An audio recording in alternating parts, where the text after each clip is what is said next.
Baik, assalamualaikum warahmatullahi wabarakatuh. Selamat pagi. Kita akan meneruskan materi di probability dan statistik yaitu tentang skewness dan kurtosis. Skewness dan kurtosis ini ada hubungannya dengan diagram garis atau grafik di mana nanti ketika kita melihat diagram itu kan pasti kita akan melihat diagramnya itu apakah lurus atau agak miring atau agak runcing atau agak melebar seperti itu. Nah, kita akan melihat dari sisi pandang skewness dan kurtosis ya. Baik, jadi skewness itu adalah ukuran kemiringan. Jadi kalau yang paling terkenal adalah diagram normal, di mana diagram normal itu seperti ini ya, yaitu benar-benar yang namanya juga diagram yang paling sempurna ya dalam statistika ya, di mana itu dia semuanya serba normal. Jadi di sini adalah nilai rata-ratanya ya, di tengah-tengah ini adalah X-barnya, kemudian nanti simpangannya atau variansinya seperti ini, dan ini akan membentuk kalau luas kurvanya adalah 1, itu kalau diagram normal gitu ya. Jadi dia sama gitu, ke kiri dan ke kanan variansi persebaran datanya itu sama, itu disebut normal. Nah, terkadang ketika suatu data itu kita tidak bisa mengontrolnya, maka ketika kita gambarkan kurvanya, maka bisa agak miring ke kanan atau agak miring ke kiri gitu ya. Nah, itu kita bisa ukur dengan rumus seperti ini ya. Jadi ukuran kemiringan itu nanti ada 3 model. Yang pertama model positif. Model positif adalah ketika dia miringnya adalah ke kiri. Jadi ini 0 ya. Ya 0, ini semakin sini semakin besar ya. Kalau kita lihat itu dia miringnya ke kiri, seperti itu. Itu jadi berarti dia positif. Tapi kalau dia miringnya ke kanan, dia berarti negatif. Distribusinya negatif kebanyakan. Mendekati X-nya gitu ya. Ini kan X barnya di sini. Nah, yang paling bagus yang saya bilang distribusi normal adalah yang symmetrical distribution. Jadi dia benar-benar simetrik di mana dia X barnya atau rata-ratanya itu sama dengan mediannya juga sama nih dengan modusnya. Dia sama-sama di titik ini. Dan persebarannya kanan kirinya juga rata atau sama-sama luasnya seperti itu. Nah, di sini kalau yang positif tadi kita bisa lihat dari sisi gambar bahwa ternyata X barnya itu di sebelah kanan, kemudian medianya di sebelah kirinya, modusnya sebelah kirinya. Modus adalah nilai yang paling banyak muncul, makanya dia di situ yang paling tinggi seperti itu. Kalau yang negatif, rata-ratanya ke sebelah kiri, medianya lebih lebih daripada lebih ke kanan daripada rata-rata, modusnya juga lebih kanan daripada rata-rata, seperti itu. Itu adalah sifat-sifat dari sisi gambarnya ya, jadi gambar kurvanya untuk 3 model kemiringan, negatif, positif, atau simetris. Nah, di sini selain dari sisi gambar, kita bisa menghitung dari sisi rumus. Rumusnya koefisien kemiringan atau disimbolkan dengan SK itu adalah dengan cara menghitung rata-rata dikurangi modus dibagi standar deviasinya dari suatu distribusi tersebut. Nah, nanti ketika koefisien kemiringannya itu skewness-nya itu lebih besar dari 0, maka dia akan positif. Ini kalau lebih besar dari 0 si koefisien kemiringannya tadi. Tapi kalau ternyata koefisien kemiringannya lebih kecil dari 0, lebih kecil dari 0, nggak ada sama dengannya ya, karena kalau 0 ternyata dia ada sendiri. Lebih kecil dari 0, maka dia negatif. Kalau ternyata koefisien kemiringannya sama dengan 0, maka dia simetris. Itu jika dihitung berdasarkan angka dengan menggunakan rumus koefisien Pearson.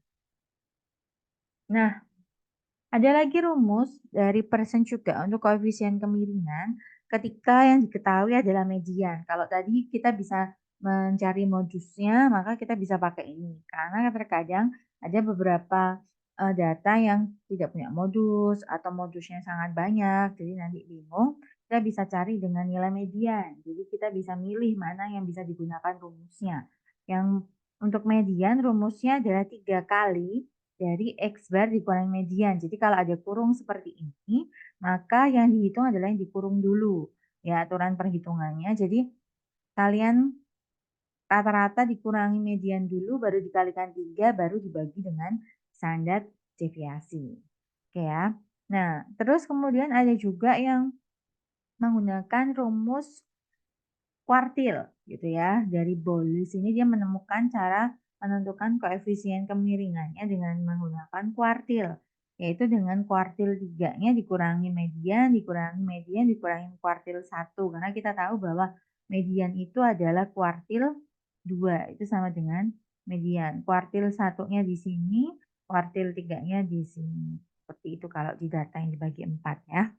Nah, kemudian nanti hasilnya berapa sama nanti caranya adalah dengan yang tadi. Kalau yang lebih besar 0 itu positif, terus kalau lebih kecil 0 itu negatif, kalau sama dengan 0 itu simetri. Ya, tapi cara mencari rumusnya ada beberapa. Kalau yang Kelly ini dia menemukan dengan menggunakan persentil, di mana persentil itu membagi data jadi 100 gitu ya. Jadi mana yang paling mudah dan mana yang ada di data itu yang bisa kalian gunakan untuk menentukan nilai dari koefisien kemiringan. Nah, satu lagi bahasanya yaitu tentang kurtosis. Kurtosis itu keruncingan. Kalau skewness tadi kemiringan, kalau kurtosis adalah keruncingan. Jadi di grafiknya itu dilihat apakah puncaknya itu runcing ataukah melebar gitu ya. Kalau saya kadang bilangnya apakah dia runcing atau apakah dia agak menggendut gitu ya ke bawah gitu ya. Ini just juga aja ya biar gampang ingatnya. Jadi di sini ada 3 bentuk yang biasa kita gunakan di mana ketika dia kurva normal yang tadi itu dia disebutnya adalah mesokurtik. Jadi dia sedang-sedang lah ya di tengah seperti itu. Nah, ketika dia kurvanya runcing maka disebutnya adalah leptokurtik. Nah, kalau dia agak gendut ke bawah maka dia disebutnya adalah pletikurtik. Nah, untuk mencari nilainya secara nilai, selain kasat mata dari grafik, secara nilai kita bisa mencari dengan cara koefisien keruncingannya dengan menghitung M4 bagi S pangkat 4, gitu ya.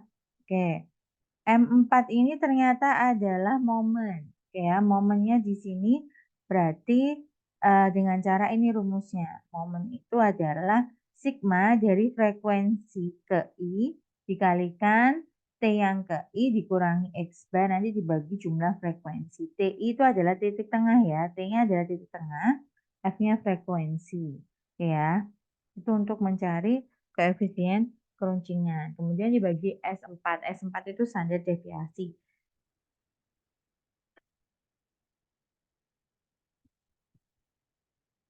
Oke, nah nanti di sini ketika koefisien keruncingannya lebih besar 3, maka dia jenisnya yang runcing ke atas, leptokurtik.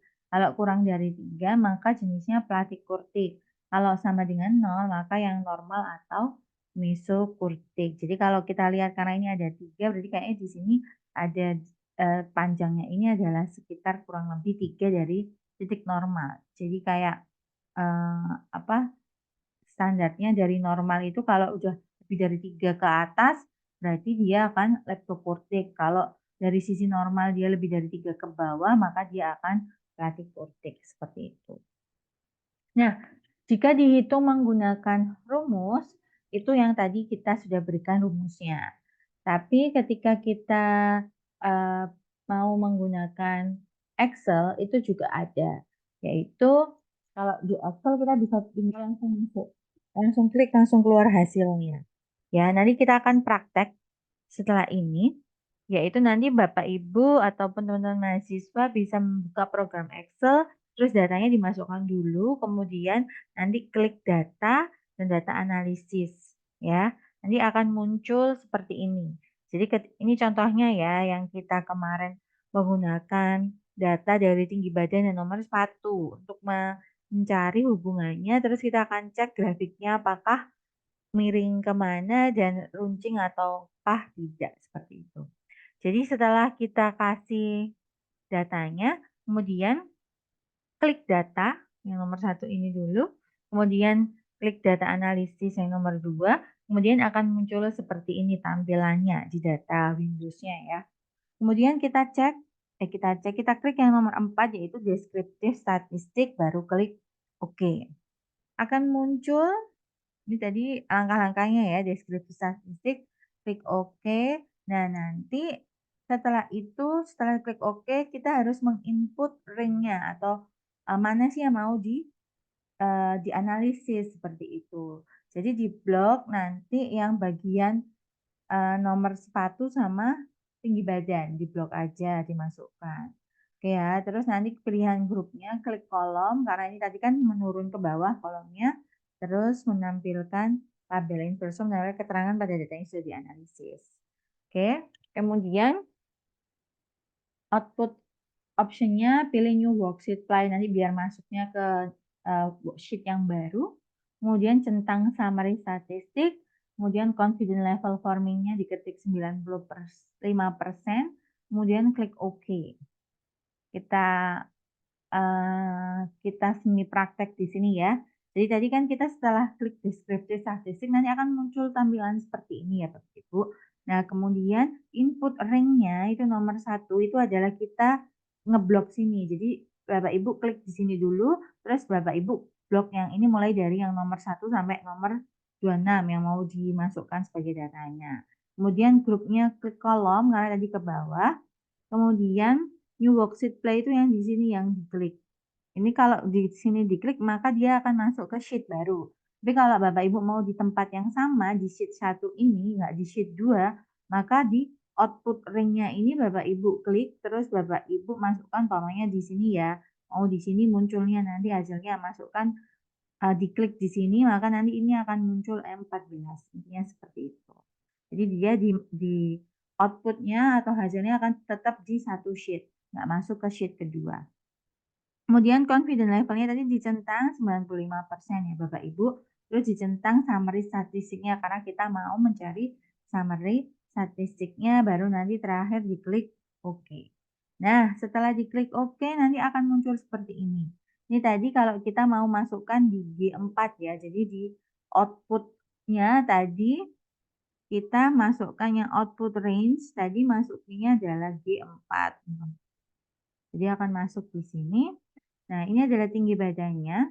Jadi di data tinggi badan nanti akan langsung kelihatan min-nya berapa, deviasinya berapa, medianya berapa, standard error-nya berapa, modusnya berapa, standar deviasi sama sample variance. Nah, karena di sini kita mau mengecek nilai Shikune sama kurtosis, maka di sini adalah yang kita akan cek. Kurtosisnya, jadi kita squeeze dulu ya. Kalau squeeze itu tadi yang SK itu kan patokannya 0. Kita punya SK-nya adalah min 0,72. Berarti dia lebih kecil dari 0. Berarti dia negatif. Karena lebih kecil dari 0. Berarti dia miringnya ke kanan. Seperti itu.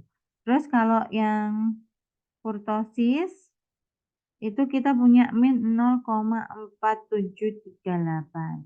Berarti kurang dari 3 Bapak Ibu ya. Berarti dia adalah lepto atau runcing ke atas. Ya, kita cek untuk memastikan benar enggak. Oke. Oh, maaf. Kita salah. Kalau kurang dari 3 ternyata plati Bapak Ibu. Jadi dia agak menggendut. Oke ya, berarti kita ubah. Kalau kan min 0,47 berarti kan kurang dari 3. Berarti dia adalah platikurtik. Agak gendut ke bawah. Tuh. Itu dari sisi rumus dan juga angka yang muncul dari koefisien dari kemiringan dan keruncingan. Nah, sekarang kita akan cek benar enggak itu berdasarkan penyajian data atau si kurvanya. Dan kalau kita lihat ternyata kita buat histogram nanti terus kita akan buat kurvanya di sini. Ya. Jadi nanti sama, jadi klik data, tapi data analisis terus pilih histogram Bapak Ibu. Jadi tadi kan kalau kita kan tadi pilihnya yang ini deskriptif statistik.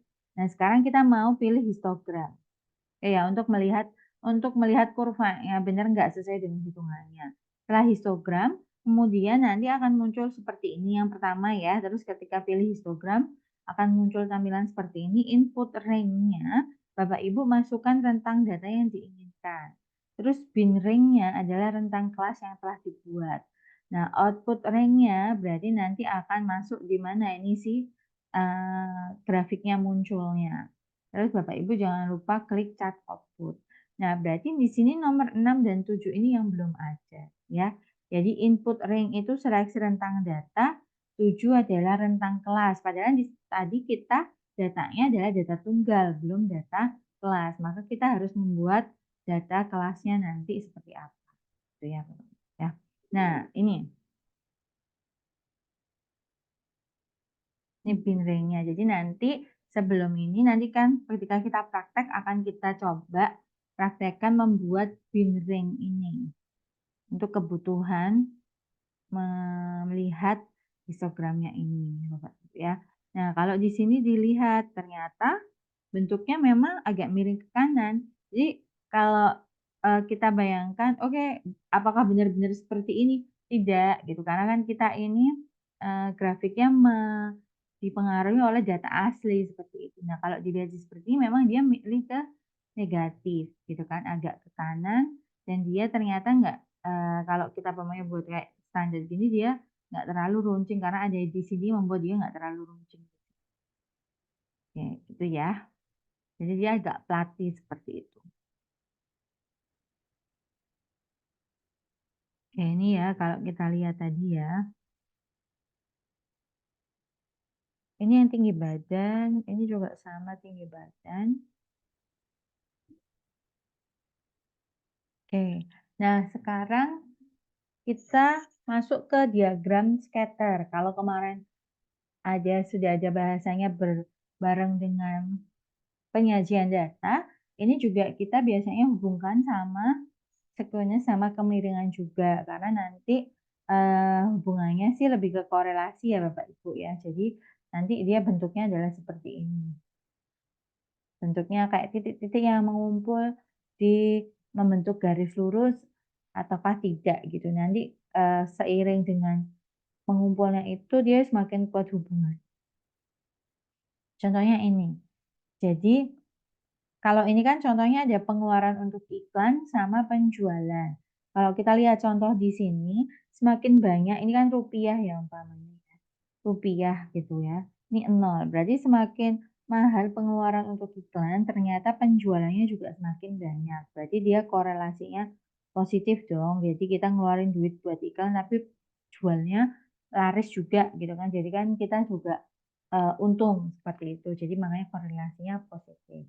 Jadi kalau ke arahnya ke atas, semakin besar yang X, Y-nya juga semakin besar, maka dia korelasi positif. Kebalikannya, kalau Y-nya semakin turun, ternyata si X-nya semakin besar, berarti rugi ya. Jadi kita korelasinya negatif. Kalau nggak jelas seperti ini, berarti nggak ada korelasi, nggak membentuk apa-apa. Nah, kalau dia membentuk titik sempurna di satu garis, maka dia disebut korelasi sempurna. Itu aja, tapi nanti positif atau negatifnya juga mengikuti ini bentuk garisnya tadi. Nah, ada juga yang bentuknya untuk diagram scatter adalah apakah dia linear atau tidak. Dia hubungannya ke titik-titik yang dibentuk. Ketika titik-titik bentuknya membentuk garis, karena linear itu identik dengan garis lurus, maka dia disebut korelasi yang linear. Ada ya membentuk itu. Tapi kalau dia membentuknya semacam kurva, berarti dia non-linear, karena nggak membentuk garis lurus. Ini tadi yang positif, sama ini yang negatif ya bentuknya gitu.